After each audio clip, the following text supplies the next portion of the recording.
Assalamualaikum warahmatullahi wabarakatuh. Alhamdulillah rabbil alamin. Assalatu wassalamu ala rasulil karim sayyidina wa maulana Muhammad wa ala alihi at-tayyibin at-tahirin an-nuril musyidil nisyan bi nurih fi kulli lamhatin wa naqasin wa adada ma wasi'ahu innahu alim. Alhamdulillah pada subuh hari ini kita dipertemukan Allah Subhanahu wa taala dalam majelis ilmu sesuai dengan kesepakatan saya diminta untuk membawakan kajian ilmu hikmah yang rujukannya itu adalah kitab al-hikamnya karya Ibnu Athaillah. Kitabnya tipis sebenarnya, hanya sekitar 140-an hikmah, tetapi pensarahnya itu luar biasa. Salah satu sarah yang saya punya adalah Hikmatul Al-Hikam Al-Athaillah Syahru wa Tahlid, itu ditulis oleh seorang ulama Azhar yang sangat luar biasa, yakni Muhammad Said Ramadan Al-Buti.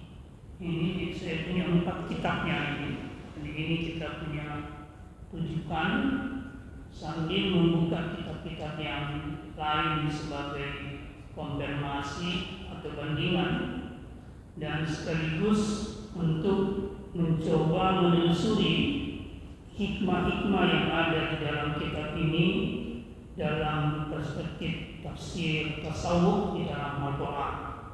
Itu mungkin metodenya supaya lebih mendalam. Sebelum saya membahas isinya, saya kira saya perlu memperkenalkan siapa yang dimaksud dengan siapa itu Ibnu Athaillah.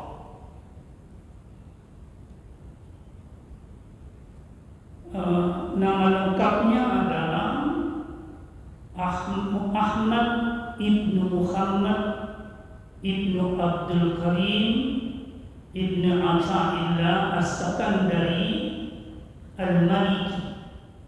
Dia wafat tahun 709 Hijriah. Beliau ini secara fikih itu bermazhab Maliki. Secara fikih dia bermazhab Maliki. Tetapi kalau orang sudah masuk ke ranah tasawuf, maka perbedaan fikih itu tidak lagi jadi persoalan. Perbedaan fikih itu tidak terjadi lagi persoalan, karena dia sudah masuk ranah yang lebih, perbedaan itu tipis. Kalau saya permisalkan, kalau bapak punya sepeda di rumah, bannya sepeda itu teralinya kalau di luar dekat, kalau jauh dari kirinya itu lebar jaraknya. Tapi kalau sudah masuk ke dekat-dekat gearnya itu menyempit. Jadi wilayah fikih itu bisa berbeda jauh, tapi titik temunya itu di wilayah tasawuf. Maka orang tidak berbeda di tasawuf secara tajam, meskipun berbeda di fikih secara tajam. Tidak akan, karena di situ sudah wilayah yang esoteris dalam pengertian kedekatan ke Tuhan. Gelarnya disebut Tajuddin. Tajuddin itu mahkota agama. Saking cerdasnya ulama ini, dia disebut mahkotanya agama. Dia digelari mahkotanya agama. Jadi agama itu sangat dia kuasai, dan dia guru-gurunya adalah para guru di Azhar. Tetapi ada 2 guru besarnya. Maksudnya guru besar itu guru yang paling berpengaruh pada dirinya, yang sekaligus mursyidnya. Siapa dia? Yang pertama adalah Syekh Abdul Abbas Al-Mursi. Ahmad Ibnu Umar, itu wafat 686 Hijriah. Yang kedua, Syekh Abu Hasan Az-Zazili, Ali bin Abdullah, wafat 656 Hijriah. Yang ini adalah pendiri tarekat Saziliyah. Apa yang penting dari informasi ini? Mungkin ada orang berkata informasi saja ini. Tidak. Ini mengajarkan kepada kita kalau orang ingin melakukan proses pendekatan diri kepada Allah Subhanahu wa taala, maka dia mesti punya pembimbing. Dia punya mursyid. Dia mesti punya pembimbing. Tidak bisa diajak. Bisa sih jalan sendiri, tapi orang Makassar bilang batta lagi. Ya, kalau jalan sendiri batta lagi, Pak. Harus punya mursyid. Memang cari mursyid sekarang tidak gampang. Tidak, susah cari mursyid sekarang. Sangat sedikit yang bisa jadi mursyid. Ciri mursyid itu paling tidak 3. Yang pertama, napani diita, baru kita lihat dia belum bicara, dia belum berbuat, tangerani pengalatan, tersambung orang dengan Tuhan. Kalau dia sudah bicara, maka pembicaraannya sudah menambah makrifat kita kepada Allah, pengenalan kita kepada Allah. Dan kalau dia sudah berbuat, maka yang melihatnya, yang sama-sama punya kedekatan spiritual, itu orientasinya sudah akhirat. Jadi mursyid itu seperti itu. Dan itu agak susah sih didapatkan sekarang. Tapi menurut saya kita harus tetap mencari dan meminta kepada Tuhan supaya kita diberi mursyid. Mungkin timbul pertanyaan, apa orang tidak bisa melakukan perjalanan suluk, dalam istilah suluk menuju kedekatan kepada Allah tanpa mursyid? Bisa, bisa saja. Dan itu langsung terhubung dengan Muhammad SAW. Tapi agak susah sedikit sih. Ada si guru saya, dia tidak punya mursyid tapi dia sampai. Menurut saya dia sampai, saya berkali-kali melihat karamahnya bahwa dia membuktikan bahwa dia sampai. Tapi sudah almarhum.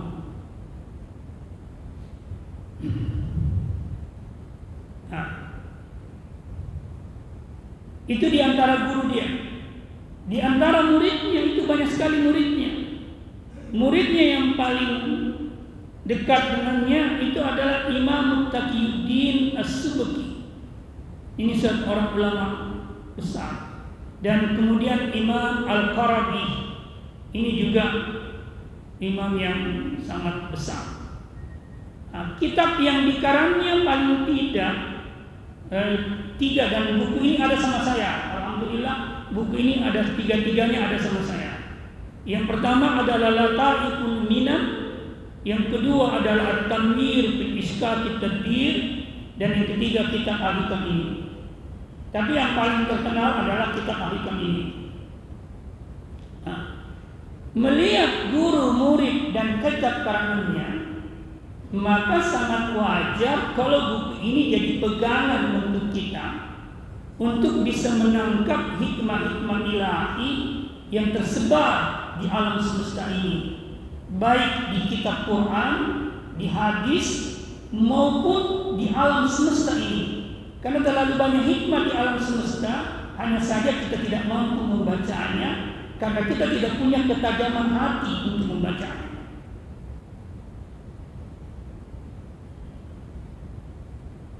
Kemudian isi kitab ini paling tidak menurut Al-Buti itu 3. Yang pertama bicara tentang tauhid, Yang kedua bicara tentang akhlak dan pensucian jiwa.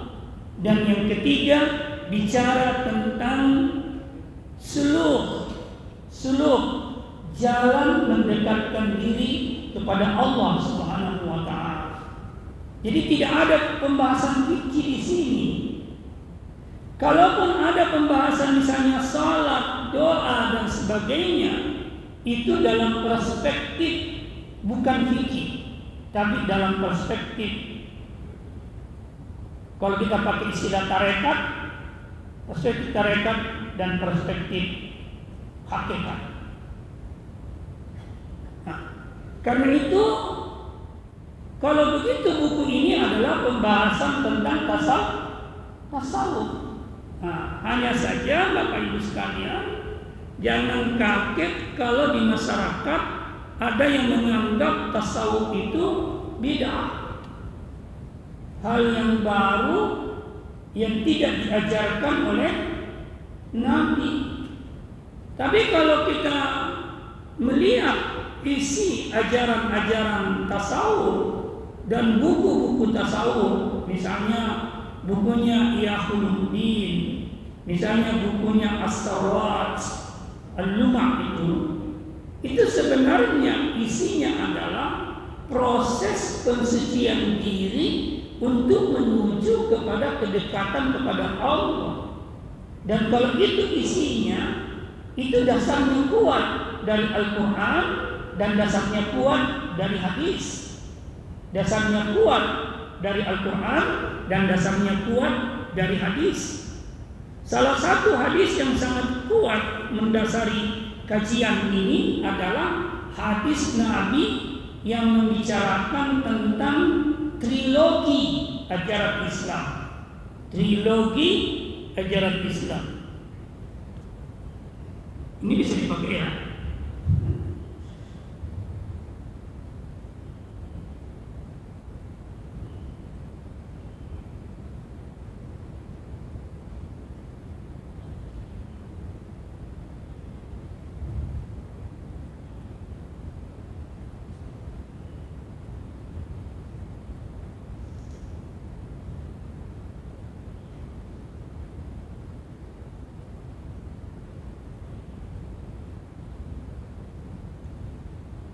Ini trilogi ajaran Islam Bapak sekalian. Dalam hadis Nabi yang diriwayatkan Umar radhiyallahu anhu, itu baik di Muslim, itu disebut Jibril datang. Ini sudah kita tahu dan tidak perlu saya jelaskan.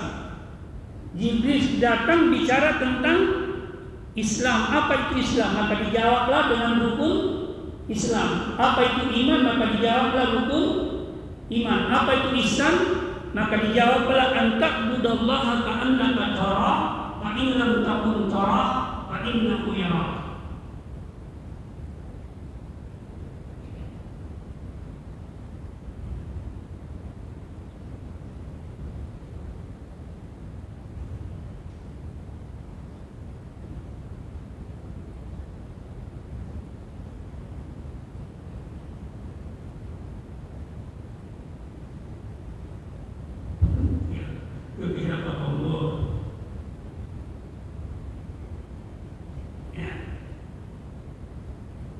Ini kita hafal Pak, kita sudah tahu.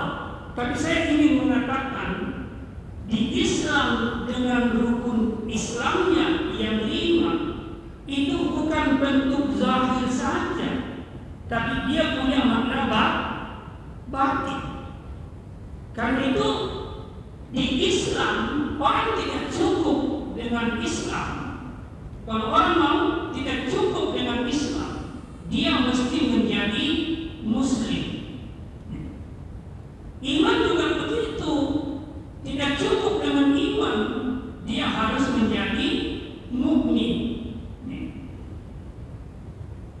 Wilayah Islam itu wilayah lahir, tampak itu, tapi wilayah Muslim sudah masuk ke wilayah batin. Begitu juga wilayah iman itu di sini dua-duanya lahir, dua-duanya batin.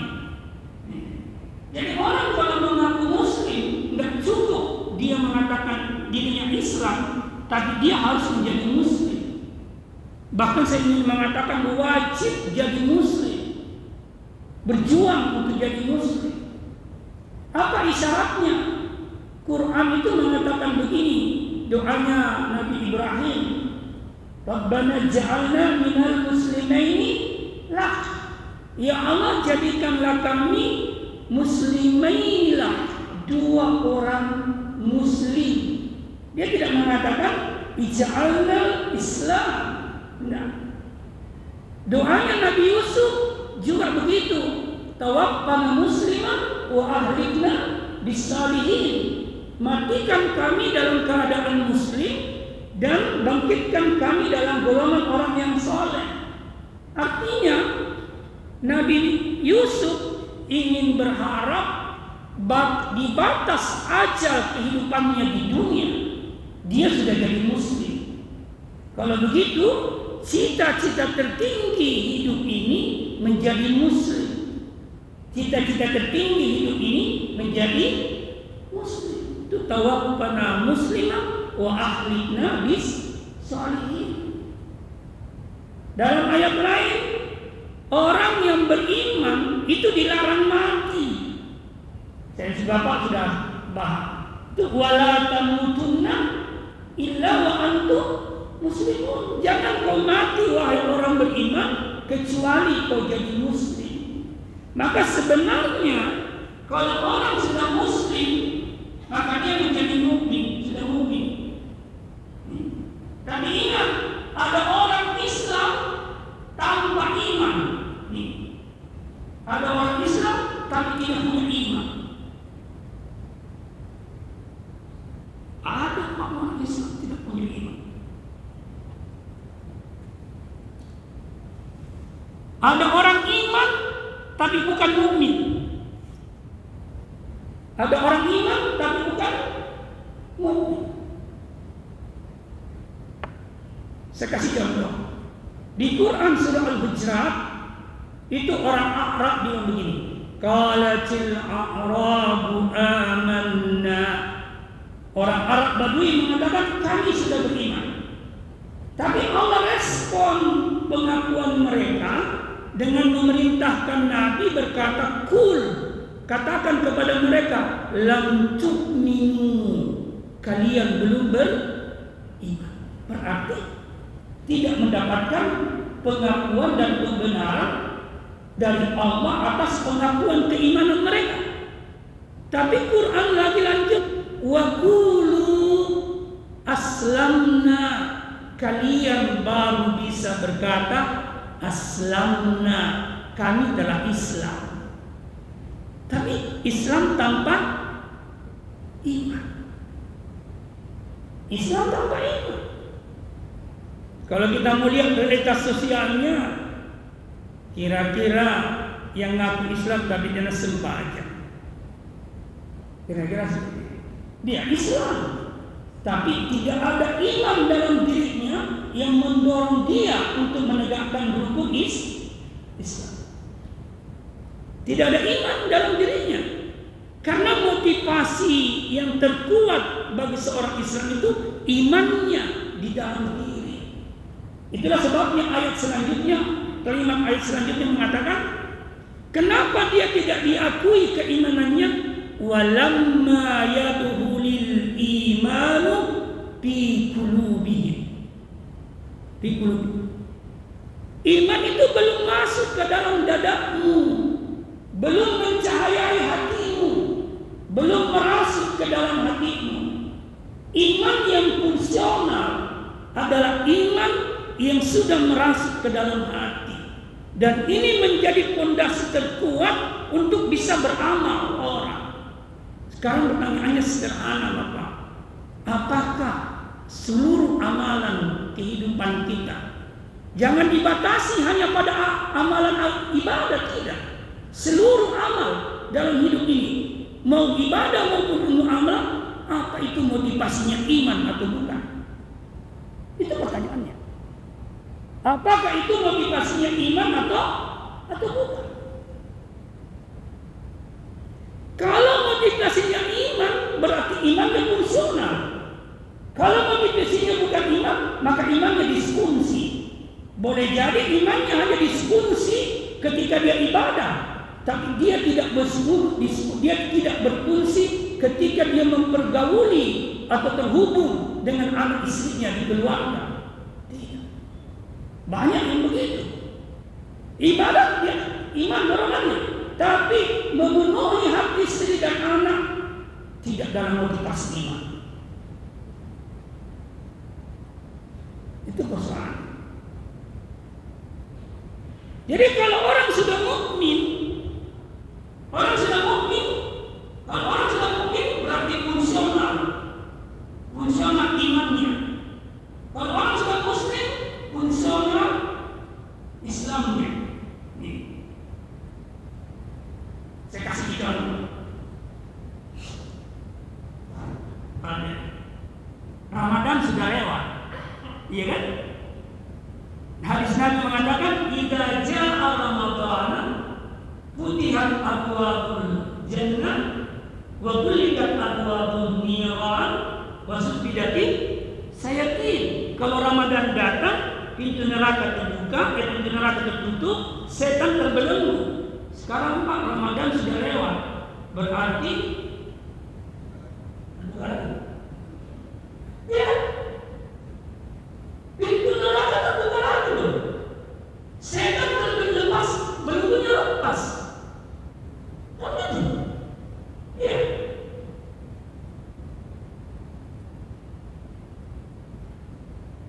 Disinilah para ahli hikmah bilang, bulan Ramadan itu bulan pertama dalam proses perjalanan menuju Tuhan. Bulan untuk mengambil, mengasah, memperoleh apa yang disebut dengan religious capital, modal religius, modal hati, iman yang kuat, iman yang fungsional. Maka sebenarnya perjuangan pasca Ramadan itu lebih berat dibanding perjuangan di bulan Ramadan. Kira-kira kalau begitu, Bapak sudah menang secara Ramadan atau masih berjuang, Pak? Masih tak? Berarti kita belum menang, Pak. Belum menang. Kemenangan kita setelah masuk nanti Ramadan 1448 Hijriah. Di situ kita bisa tahu kemenangan kita. Itu kira-kira. Sekarang pertanyaannya lagi. Kalau begitu, kalau tadi setan sudah terlepas belenggunya, pintu neraka terbuka kembali, bagaimana bisa mempertahankan setan itu supaya dia terbelenggu? Bisa tak? Atau pintu neraka tetap tertutup? Bisa tidak? Hah? Bisa. Itu ada jaminannya Allah dalam Al-Quran. Tapi faktor yang menyebabkan iblis itu tetap terbelenggu dan pintu neraka itu tetap tertutup, itu bukan karena Ramadan, tidak, tapi karena buahnya Ramadan. Karena buahnya.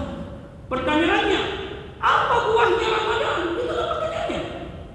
Apa buahnya Ramadan? Iman fungsional, ini faktanya. Itu buahnya. Iman fungsional. Yang mana yang dimaksud iman fungsional? Itu ada ayat di dalam surah Al-Hujurat itu. Walakin habbaballahu ilaikumul iman. Tetapi Allah menjadikan engkau cinta kepada iman. Jadi iman itu dicintai.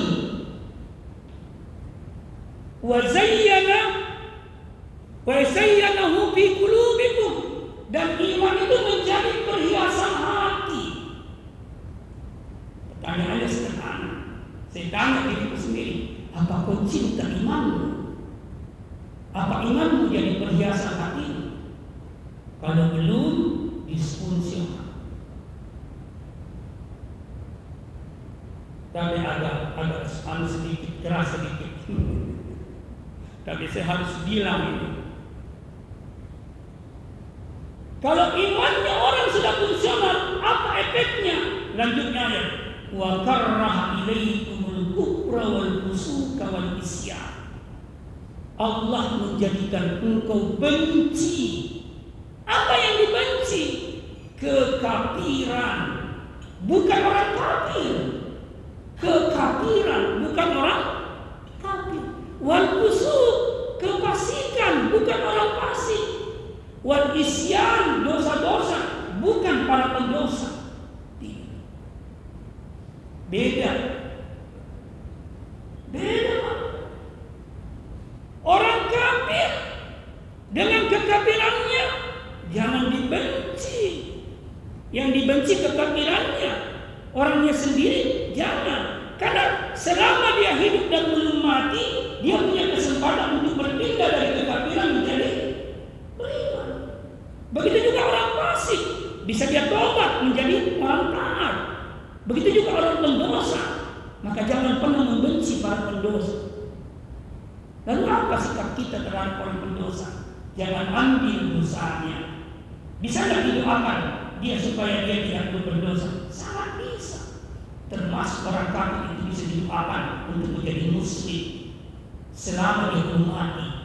Tapi kalau sudah mati, jangan mati karena selesai di neraka. Tapi belum dimati bisa didoakan. Jadi apa yang bisa merantai kembali iblis dan menutup neraka? Iman fungsional. Iman fungsional yang sudah menghiasi hati dan dicintai. Maka Allah bilang begini dalam surah An-Nahl. Allah bilang begini surah An-Nahl. Laisa lahu innahu laisa lahu sultanu. Sesungguhnya iblis itu laisa lahu, tidak ada baginya sultan, kekuasaan, kekuatan alal ladzina amanu, kepada orang-orang yang imannya fungsional. Imannya fungsional. Wa alal ladzina ala rabbih yatawakkalun, dan orang-orang yang bertawakal kepada Tuhan. Ya. Jadi iman yang fungsional tidak bisa dikuasai oleh iblis. Tidak bisa, Pak. Iman fungsional itu tidak bisa dikuasai oleh iblis. Iman yang fungsional tidak bisa berpengaruh bisikan-bisikan iblis itu. Tidak bisa. Tidak mampu. Dan iman yang fungsional tidak mampu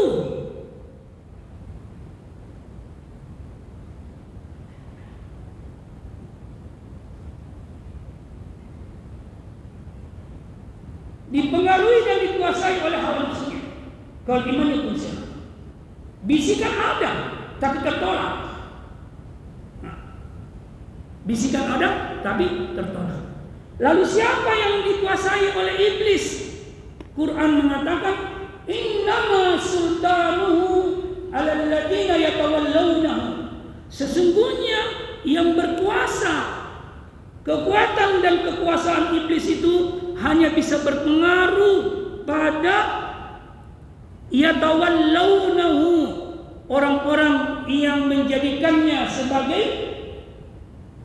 teman, yang menjadikannya sebagai sahabat, yang menjadikannya sebagai ikutan. Nih. Jadi innama sultanu 'alal ladzina yatawallawnahu wa 'alal ladzina walladzina hum bihi musyrikun.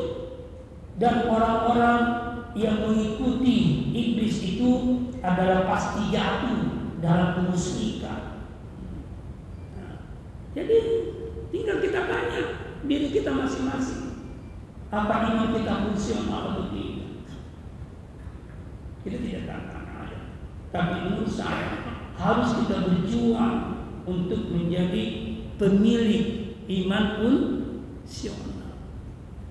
Contoh iman fungsional yang sedang mukmin, contohnya cirinya ya. Pertama tadi iman jadi cintanya, iman jadi hiasan hatinya. Ini kalau dia sudah begini, maka dia ala rabbihim yatawakkalun. Pasti tempat bersandarnya kemana? Ke Allah. Sekarang pertanyaannya, kapan Bapak bertawakal? Kapan Bapak bertawakal? Itu pertanyaannya. Kapan kita bertawakal, Pak? Setelah orang menjawab, orang tawakal itu setelah usaha. Iya. Kalau saya tidak bersandar kepada Allah itu di awal, di proses, dan di akhir. Hidup ini tidak boleh tidak lepas dari sandarannya, yakni Allah Subhanahu wa Ta'ala. Bagaimana mungkin hidup ini lepas dari sandaran? Sumber kehidupan Dia, yang kasih kehidupan Dia. Maka hidupnya harus bersandar kepada itu. Maka tawakal itu tidak di akhir, tapi tawakal itu di awal, di pertengahan, dan pasca bekerja sekalipun. Itu tawakal. Maka orang sudah terhubung dengan Allah sejak di awal, di proses sampai akhir. Itu ciri orang yang imannya fungsional. Yang kedua, iman yang fungsional itu pasti dia adalah orang yang pandai bersyukur kepada Allah. Itulah sebabnya Bapak kalau baca ayat 183 sampai 187 surah Al-Baqarah tentang puasa, di ujung 185 la'allakum tashkurun. Di 83 la'allakum tattaqun. Jadi iman fungsional, iman yang mengantar orang menjadi muttaqin, menjadi takwa. Iman fungsional, iman yang mengantar orang menjadi pandai bersyukur, asy-syakirun. Iman fungsional, iman yang mengantar orang bertawakal kepada Allah. Iman fungsional, iman yang mengantar orang menjadi orang as-sabirun, orang sabar. Dan iman fungsional, al-mursidun, mereka yang selalu berada dalam irsyad, petunjuk Tuhan. Tentu iman fungsional, mukminuna haqqa, orang yang benar-benar mukmin. Sekali lagi kesimpulannya, jangan berhenti di iman, tapi berusahalah untuk menjadi mukmin. Jangan berhenti di Islam, berusahalah untuk menjadi muslim. Gabungan antara iman muslim, nah ini Islam fungsional yang di muslim tambah mukmin, itulah muhsin atau ihsan. Itulah muhsin, itulah ihsan. Ihsan itu puncak spiritual seorang hamba, puncak kedekatan dengan Allah Subhanahu wa Ta'ala. Itu ihsan. Yang saya, apa itu ihsan ini? An ta'budallaha ka'annaka tarah. Engkau menyembah Allah seakan-akan engkau melihat Allah. Tapi apa Allah kita lihat?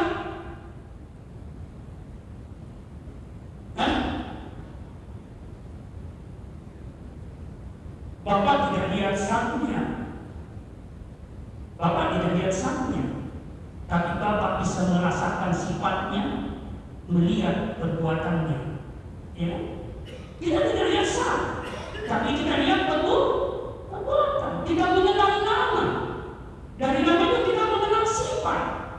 Dari nama dan sifat itu lahir sebuah perbuatan. Waktu itu kita melihat, tapi bukan satu.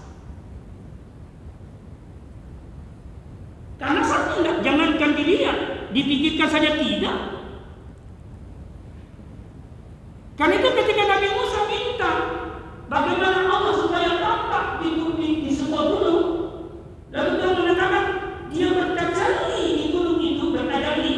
Yang dimaksud bertajalli itu menampakkan, bukan saja yang ditampakkan, menampakkan sesuatu dari dirinya di gunung itu begitu hancur, dan Musa bisa.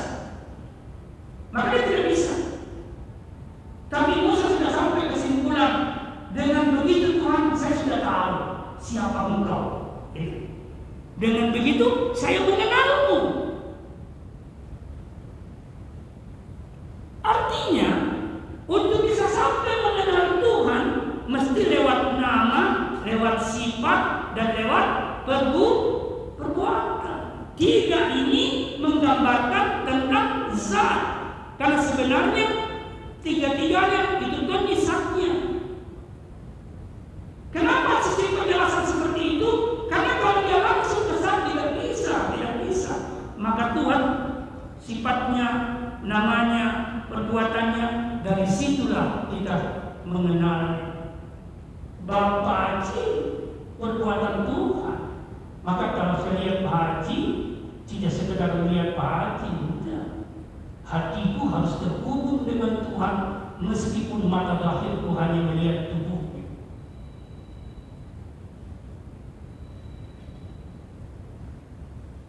Pemahaman seperti ini tidak disimpan di sini, tapi harus dilatih. Maka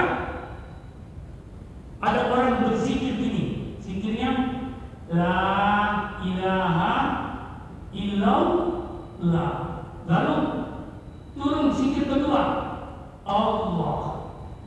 Turun zikir ketiga, dan sini turun zikir ketiga, Huwa. Kalau saya melatihnya seperti itu, La ilaha illallah. Langsung Allah. Kalau lihat ciptaan Tuhan, Huwa. Berarti kalau saya lihat ini, saya bilang Huwa Allah. Bukan berarti kita Allah. Tidak. Tapi kita terhubung dengan Allah. Mau kita sadari atau tidak, kita terhubung dengan Allah. Yang membaca kita bisa menyadari keterhubungan kita kepada Allah, meskipun kita sendiri tidak sadari. Tapi yang baca pakai mata hati, dia bisa terhubung dengan Allah, meskipun orang yang dia lihat itu tidak menyadari dirinya terhubungannya dengan Allah. Tidak. Maka dilatih. Huwa. Lihat semut. Semut itu ciptaan Tuhan. Dia terhubung dengan Tuhan. Tapi dia bukan Tuhan. Yang dibilang dia Tuhan, syirik itu. Nah, dia bukan Tuhan, tapi dia terhubung dengan Tuhan. Maka baca keterhubungannya dengan Tuhan. Kalau kita baca keterhubungannya dengan Tuhan, maka kita terhubung dengan Tuhan. Tadi saya mengatakan mursid cirinya, napa ini kita tinggalangi pemalas. Karena dia sudah menjadi instrumen mengingat Allah. Sudah habis waktunya. Baik. Saya belum masuk di ihsan, Pak. Saya baru masuk di iman fungsional. Insya Allah kita akan lanjut pada pembahasan tentang ihsan. Terima kasih. Subhanakallahumma wa bihamdika, asyhadu an la ilaha illa anta, astaghfiruka wa atubu ilaik. Itu sunnah nafsi. Faqilli bainahu la yaghfiru dzunuba illa anta. Assalamualaikum warahmatullahi wabarakatuh. Mudah-mudahan tidak berat ya Pak. Mudah-mudahan mudah diterima.